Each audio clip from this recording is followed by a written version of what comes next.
तो मेरे बचपन में फिल्में बना करती थी और उनमें बाज़ औक़ात लिखा होता था, ख़ास तौर पर जो अंग्रेज़ी फिल्में आती थी ना, जोडो कराटे वाली, उसमें होता था कि सस्पेंस और एक्शन से भरपूर। आज ही देखिए, आज शब को तो वो हमारे यहाँ है ना, तो अदालतों में नहीं, इस्लामाबाद हाई कोर्ट, वो देखो जो जहाँ पे सस्पेंस है। You are very right, but मैंने अदालतों कि मैं बड़ा मुहतात होके लफ्ज़ इस्तेमाल किया है कोर्ट्स, मतलब अदालतें या अदालतों।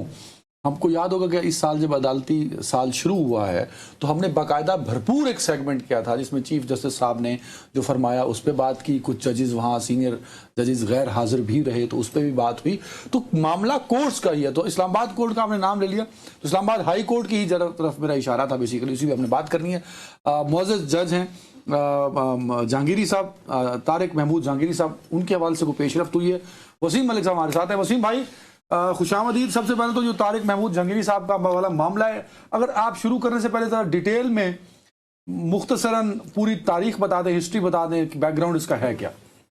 देखिए, बहुत शुक्रिया जस्टिस तारिक महमूद जहांगीरी। अगर इस वक्त बात की जाए तो इस्लामाबाद हाई कोर्ट में सीनियरिटी में तीसरे नंबर पर हैं। जब चीफ जस्टिस के लिए नामजदगी हुई तो उस रेस में भी वो थे, और उसमें हुआ ये था कि गुज़श्ता बरस एक मामला सरफेस पे आता है। कुछ लोग आके ये दावा करते हैं कि उनकी जो LLB की डिग्री है कराची यूनिवर्सिटी की, वो जाली है, और उसके ख़िलाफ़ कुछ मीडिया प्रोग्राम्स किए जाते हैं। और फिर गुज़श्ता बरस जुलाई में ही इस्लामाबाद हाई कोर्ट में एक वकील साहब हैं, उनकी जानिब से ये दरख्वास्त दायर की जाती है कि जब तक जस्टिस तारिक महमूद जहांगीरी का डिग्री का मामला मुबैना तौर पर जिसे जाली कहा जा रहा था वो किसी मंतकी अंजाम तक नहीं पहुँचता, जज साहब से जुडिशल पावर्स वापस ले ली जाएँ।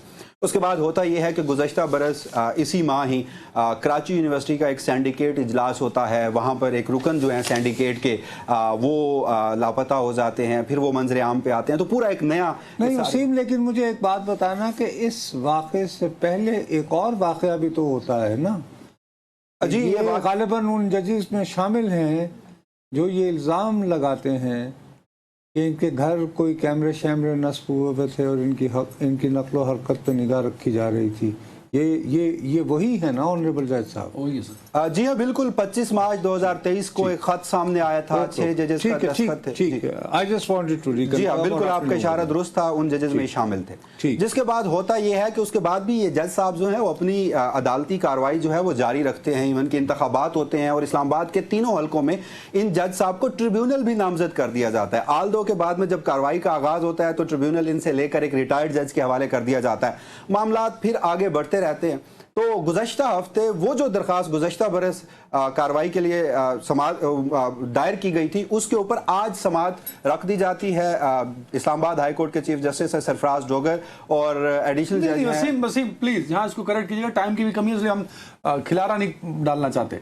आज तो कोई मामला एतराज़ात का था, क्योंकि जिस दरखास्त का आप हवाला दे रहे हैं उस पर रजिस्ट्रार की जानिब से कोई एतराज़ लगाया गया था, कोई ऐसी बात है ना? देखिए, बिल्कुल। आज जब पहली इस मामले की समाअत थी, चूंकि रजिस्ट्रार ऑफिस इसके ऊपर एतराज़ात लगा चुका था, तो एतराज़ात के साथ ही ये दरखास्त समाअत के लिए मुकर्रर हुई। बेंच आकर जैसे ही बैठा तो जो वकील साहब इस मामले में दरखास्त गुजार थे, उन्होंने इल्तवा की दरखास्त दायर कर दी कि उनको मेडिकल लीव पर वो छुट्टी पे हैं, वो आज नहीं आ सकते, इस केस को समाअत के लिए मुलतवी कर दिया जाए। चीफ जस्टिस जब इस केस को आगे बढ़ा रहे थे तो इस्लामाबाद बार काउंसिल्स के कुछ वकला थे, वो रोस्टम पर आए, उन्होंने अपने खदशात और तहफ़्फ़ुज़ात का इजहार किया और कहा कि इन दरखास्त पर जो एतराज़ात हैं उसी एतराज़ात के साथ इस दरखास्त को खारिज कर दिया जाए। तो चीफ जस्टिस ने फरमाया कि अभी हम सिर्फ एतराज़ात वाले मामले को सुन रहे हैं, और अगर हमने ये इस नतीजे पर पहुंचे कि एतराज़ात जो है वो दूर करके इस केस को नंबर लगाकर फिर इसके ऊपर समाअत होगी तो बाकायदा तौर पर आपको सुना जाएगा। नहीं वसीम, हमारे सुनने वालों को समझाने के लिए कि अभी मुअज़्ज़ज़ अदालत ने फैसला ये करना था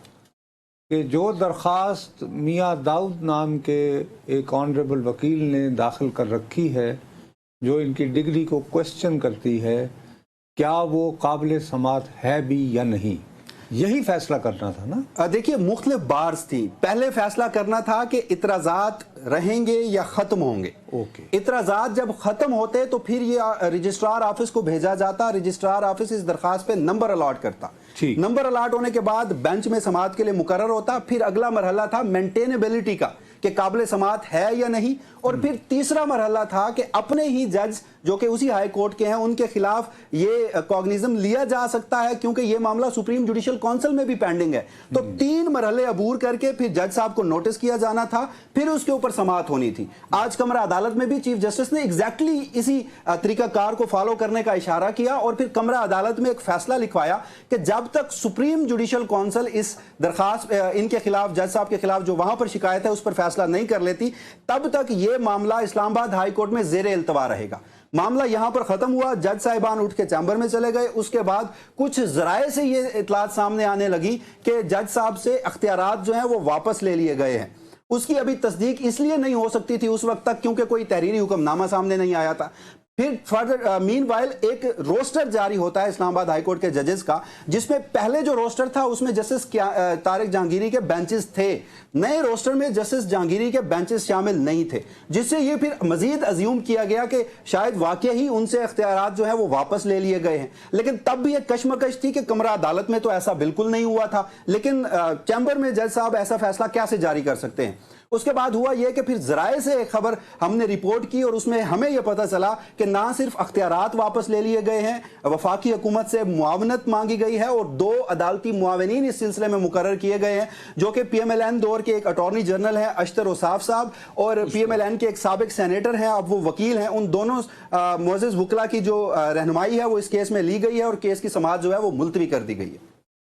نہیں تو اب وہ جو آپ ٹیکنیکلی کیا آپ کے پاس کیا یعنی کہ آنریبل جج صاحب نے فیصلہ تحریری لکھ دیا ہے یا نہیں؟ ہماری جب اس پروگرام میں آنے سے پہلے میں نے ایک مرتبہ پھر تفصیلات لینے کی کوشش کی تو پتہ چلا کہ ابھی تک کوئی تحریری حکم نامہ اس حوالے سے سامنے نہیں آیا. لیکن چونکہ بارز بھی میدان میں آ چکی تھی, ہمارے ذرائع بھی ہمیں کنفرم کر چکے تھے اور ریوائزڈ روسٹر بھی جاری ہو چکا تھا, تو اس کی بنیاد پر اب اس وقت تک ہم یہ کلیم ضرور کر سکتے ہیں کہ جج صاحب سے جو اختیارات ہیں وہ واپس لے لیے گئے. آپ دیکھو, ہم یہ اس لیے پرزیوم کر رہے ہیں کہ جو روسٹر بنایا گیا ہے کہ سنگل بینچ یا ڈبل بینچ, کہ اس ہفتے جو سماعتیں ہونی ہیں ان میں آنریبل طارق محمود جہانگیری صاحب کا نام شامل نہیں کیا گیا. تو ہم غالباً یہ ازیوم کر رہے ہیں ہم اس بنیاد پر فی الحال بے تحریری حکم کے نہ ہوتے ہوئے. چلو